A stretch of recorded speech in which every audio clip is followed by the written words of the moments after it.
How to unblock Safari on iPhone. To get started, first of all go ahead and open up the Settings application on your phone. Once you're here, scroll down to find and tap on Screen Time. Again, scroll down the list until you find Content and Privacy Restrictions, and then tap on it. This specific menu is where you can manually block or limit specific apps, features, and content. Inside this menu, find and tap on the Allowed Apps and Features option at the top. You will see a list of default apps. Find the Safari app while scrolling down to unblock and tap the toggle switch next to it to turn it on. After turning the toggle on, you can use the app without any restrictions.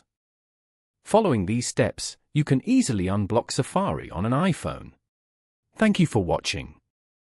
Please leave a like if this tutorial helped you, or leave a comment below if you have any questions related to the video.